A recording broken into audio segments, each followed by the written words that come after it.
Live from a kitchen in Las Vegas, it's Keto Cooking. Everybody, welcome back. I'm Tom Garvey, the Keto Cook. This video number 3, sitting in my chair. Now, the reason why is because I blew out my knee. This is the second time this happened.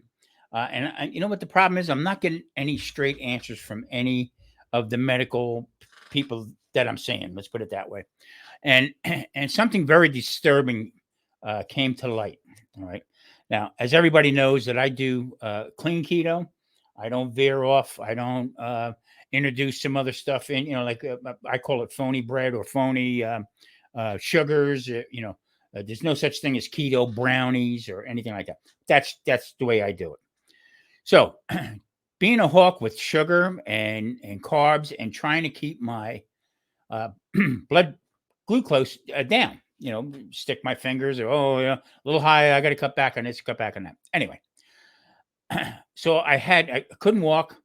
There's some other viruses and stuff going out there. So they say, well, elderly should not go to the emergency room unless it is an emergency.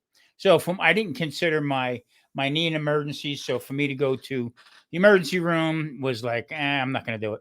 I'll just wait. What they have out here is they have a service. I'm sure it's throughout the country that comes to your house. Well, they told me they came to the house and they said, you know what, Mr. Garvey, you need to see an orthopedic. You really do. You need an MRI, the whole 9 yards. So I went and I seen my doctor. Now, I'm not bashing any medical field, anything like that, but it's the unknown that bothers me that nobody lets you know about. Now, getting back, I am pretty strict as far as watching my carbs, sugar intake, and everything like that. And I pride myself on doing that. But they give me a shot. Okay, not cortisone or anything like that. It was a steroid shot. All right. Actually helped with the pain, but they put it in the wrong spot because when an older person talks to a doctor, they just assume that you're nuts. Okay. So he gives me the shot and he says, Are you type 2 diabetic? Well, when you get there, you fill out forms like you're applying for a job at the Pentagon. Yeah, well, it's on the sheet there that I'm type 2 diabetic, and I've been diagnosed since I believe 2010 or 11. Okay. And the reason why I was diagnosed with that was because the treatment I had when I had bladder cancer, the treatment I was getting may cause you to have type 2 diabetes. Figure that one out. Okay, that was knock number 1. All right, not to get too long with this. Anyway, he said this shot may raise your sugar. Okay, is that okay? Because my primary keeps telling me your age, you got to watch your sugar levels. It could cause other problems. But so if you're putting cake in your mouth and breads and sugary drinks and stuff, that's bad. Okay. But if you get a shot from a medical doctor and raises your, and I get it. I understand, it's to help that one cause. My blood sugar went up and never came back down. Never came back down. I can't get it to this day below 200. Okay. And some people say, well, that's not too bad.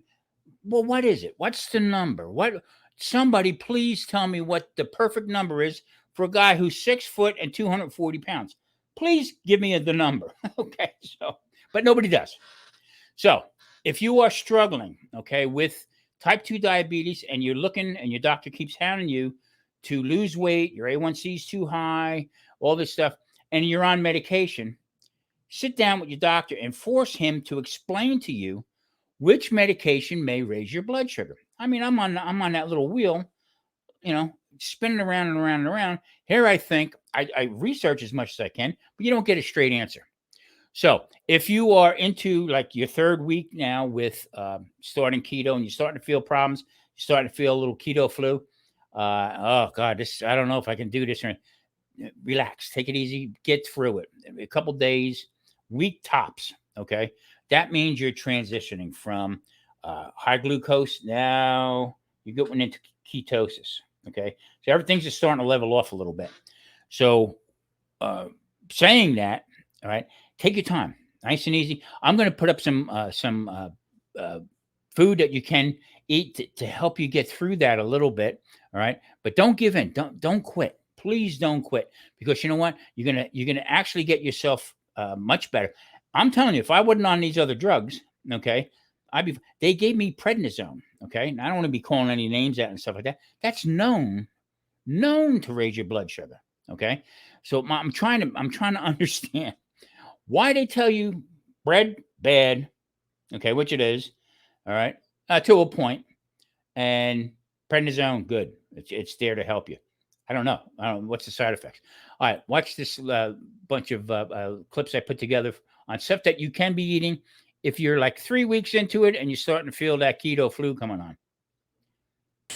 Well, you heard that sizzle right there. That should get your attention. Beef. You need a good fatty cut of beef. Also, right there, that's a New York strip.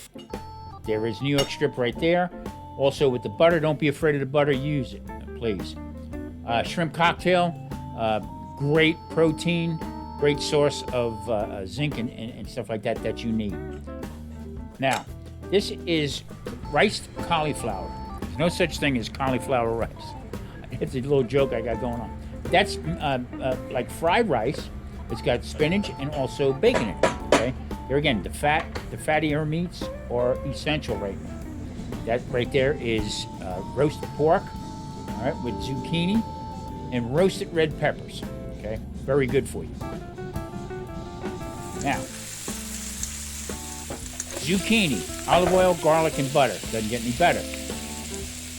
This is a little, people are going to frown on this one here, but that's also mashed cauliflower and with lamb. Lamb is very important for you to get into. If you don't like it, switch over to beef. But that gravy is made from the lamb and also avocado to thicken it. All right. This one Marie came up with. All right, that is chicken, just like a chicken cutlet, only that is breaded with pork rinds. Okay. I urge you to make chaffles. Find out how to make them. Very easy to do. And that right there is a pulled pork sandwich. So you're not really getting away from anything that you like. It's just a different delivery system. That's all that is. All right. I mean, there it is. I mean, pretty basic stuff. I mean, easy cooking. Please be careful of high carbohydrated potatoes. I mean, some people, I can have a little bit. Rice is not good.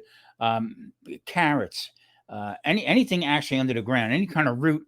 Other than there's a couple that you can get away, but that's a little too early in the stage right here. So, green salad, green leafy vegetables. Boy, if I could talk, it'd be worth money. And beef, pork. Okay, chicken. Chicken, you got to be careful, but also, I mean, too much lean protein. You need fat, is what I'm trying to say. Okay.